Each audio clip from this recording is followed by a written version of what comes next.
Sistema linfático. O sistema linfático é um sistema existente no organismo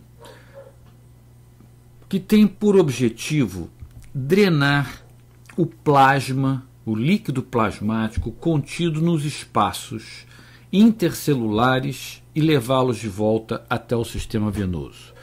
Ou seja, é o sistema que tem a responsabilidade de drenar o líquido existente fora das células e fora também do espaço intravascular. Então, esse líquido ele precisa que clinicamente aparece, por exemplo, na forma de edemas, ele necessita ser drenado de volta para o sistema venoso. E como isso ocorre? Para isso, existe uma estrutura geral do sistema linfático que é formado por uma rede de capilares linfáticos ao longo de todo o organismo. Esses capilares linfáticos irão se comunicar com uma rede de vasos linfáticos aferentes, linfonodos, vasos linfáticos eferentes e, finalmente, os troncos venosos. Então, nós temos aqui esquematizado, por exemplo, um tecido com um conjunto de células. Entre essas células, nós iremos encontrar uma grande quantidade de capilares linfáticos, que irão recolher o líquido extracelular ali contido em determinado tecido. Esses capilares irão, por seu turno, se comunicar com os vasos linfáticos aferentes. Aferentes porque eles estão indo na direção dos linfonodos, trazendo essa linfa que foi captada pelos capilares através dos linfáticos aferentes, irão então para os linfonodos. E dos linfonodos, então, irão partir outros vasos linfáticos, os chamados vasos linfáticos eferentes, que vemos aqui representados, os quais finalmente irão desembocar, levando o líquido linfático drenado para o ducto linfático. O sistema linfático tem algumas funções, como já dissemos, a drenagem dos fluidos tissulares, a absorção e o transporte de gorduras, mas ele também apresenta uma importante função de defesa. Ele é muito importante no sistema imunológico, na medida em que ali nós teremos a formação de anticorpos e de linfócitos que irão atuar no nosso sistema de defesa. E seu valor clínico é enorme. É enorme principalmente em dois conjuntos de doenças. Primeiro, em relação aos processos inflamatórios. Todo processo inflamatório, especialmente os infecciosos, irão desencadear uma reação imunológica. E essa reação imunológica, como vimos, irá se dar através da ação do sistema linfático. E desta maneira, os linfonodos irão também sofrer consequências pelo volume de elementos imunológicos, como linfócitos, ativados durante o processo inflamatório, fazendo com que esses linfonodos cresçam, aumentem de volume com um processo inflamatório denominado como linfadenite. Outro grande aspecto de grande importância, de valor clínico do sistema linfático, refere-se às doenças malignas, aos tumores malignos. Por quê? Por tumores malignos, nós compreendemos proliferações celulares descontroladas que poderão crescer para além do local onde eles estão iniciando-se. Um determinado tumor, seja de tireoide, seja de rim, seja do estômago, seja do cólon, esse tumor, enquanto ele está contido naquele local, ele não apresenta a principal característica da malignidade, que é a capacidade de invadir outros tecidos e principalmente de enviar metástases à distância. E uma das principais formas de disseminação das células malignas é exatamente acompanhando o sistema linfático.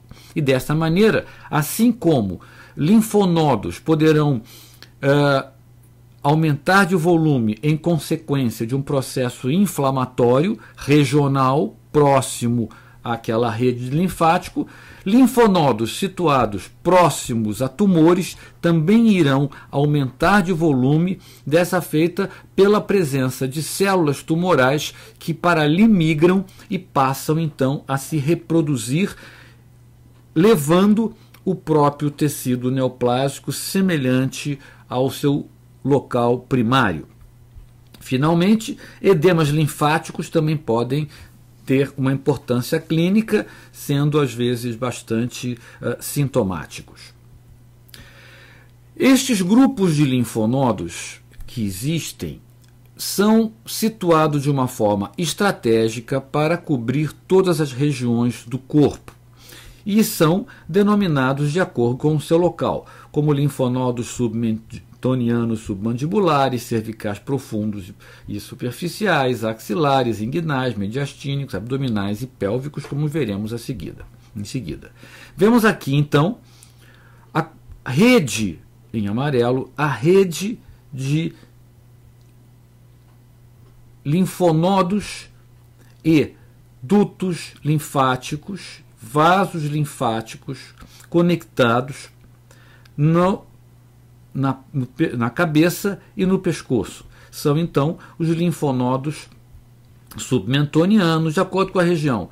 Linfonodos parotídeos, linfonodos cervicais profundos, linfonodos cervicais superficiais. Ou seja, qualquer doença de natureza inflamatória ou tumoral que ocorra na região da cabeça e do pescoço poderá levar ao surgimento de linfonodos comprometidos. No caso de linfonodos inflamatórios, eles se tornam volumosos e com características inflamatórias, como dor, principalmente, enquanto os linfonodos aumentados de tamanho por tecido neoplásico não são, em geral, dolorosos. Aqui vemos outros linfonodos de grande importância, que são aqueles que drenam a mama. Como nós sabemos que a mama, os tumores de mama são um dos mais frequentes entre os seres humanos, observamos a importância do conhecimento da drenagem linfática do tecido mamário, que se dá predominantemente para a região axilar. É importante notar que essa drenagem axilar não é exclusiva para a mama, mas sim para toda essa região da parede torácica e também para o membro superior. E é importante também destacar que esses linfonodos axilares estão em comunicação, por exemplo, com os linfonodos da cadeia jugular, do chamado ângulo venoso. Portanto, uma tumoração mamária poderá apresentar linfonodos não apenas no seu sítio de drenagem linfática mais próximo, que é aquele situado na região axilar, mas também mais à distância, sem contar ainda que a parte da glândula mamária irá drenar para os chamados linfonodos da cadeia torácica interna, como aqui demonstrado.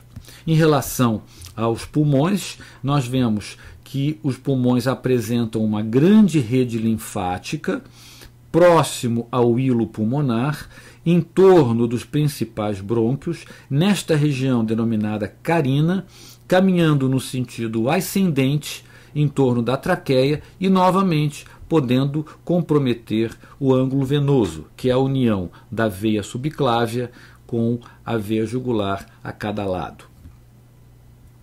Outro exemplo, nós temos os linfonodos inguinais. Esses linfonodos, eles têm a função de drenar essas regiões, como todo o membro inferior e também a região perineal. Portanto, em caso de aumento de linfonodos na região inguinal, ou por suspeita inflamatória ou por uma suspeita de neoplasia, nós necessariamente teremos que procurar como causa primária do problema os membros inferiores ou a região do períneo.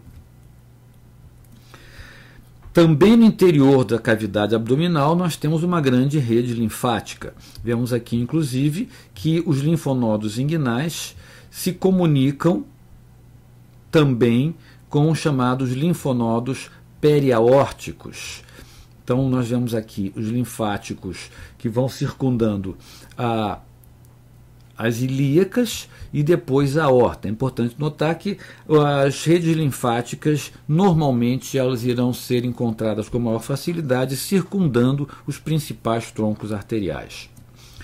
Membro superior, como já mencionamos, apresentam vários linfáticos, mas a principal área de drenagem linfática do membro superior é a região axilar, assim como a principal área de drenagem linfática do membro inferior é a região inguinal. Ou seja, qualquer processo inflamatório ou neoplásico, tanto no membro superior ou no membro inferior, poderão ser consequências de comprometimentos de linfáticos na região axilar e na região inguinal, respectivamente.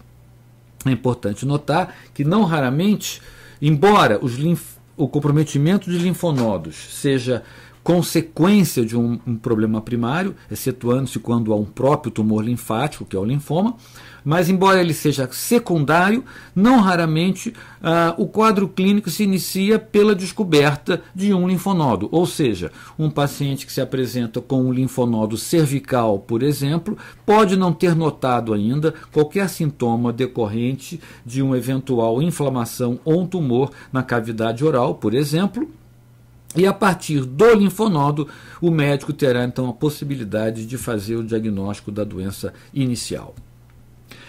Toda essa rede linfática necessita desembocar num sistema venoso, retornar esse líquido drenado do interstício para o sistema venoso. Isso se dá através de dutos importantes, como o duto torácico, que veremos em seguida, e o duto linfático direito. O duto torácico ele é formado a partir da chamada cisterna do quilo. Vemos aqui o abdômen e aqui embaixo, à direita da aorta abdominal, neste local, nós vemos a formação de uma área linfática um pouco mais alargada, que é a chamada cisterna do quilo.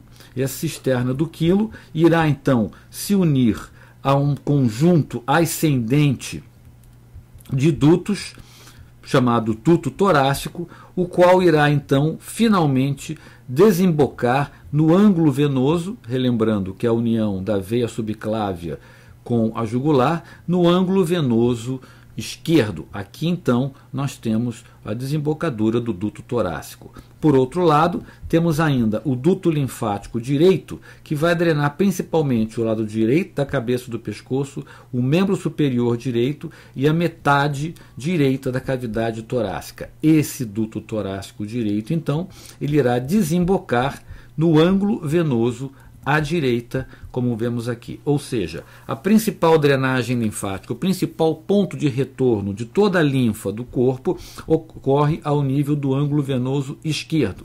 Mas esta parte do organismo, que é o lado direito da cabeça do pescoço, o membro superior direito e este lado do tórax, irá então desembocar no ângulo venoso à direita. É importante notar que os linfonodos não são os únicos tecidos linfáticos do organismo. Além dos linfonodos, nós temos outros importantes elementos linfáticos, como agregados de tecido linfóide, como as tonsilas, como o baço e o timo, além da existência dos linfócitos circulantes, um tecido linfóide, tecido mieloide, de uma forma geral, como o baço e o timo, a medula óssea rubra, todos esses fazendo parte, compondo o importante sistema linfático do organismo.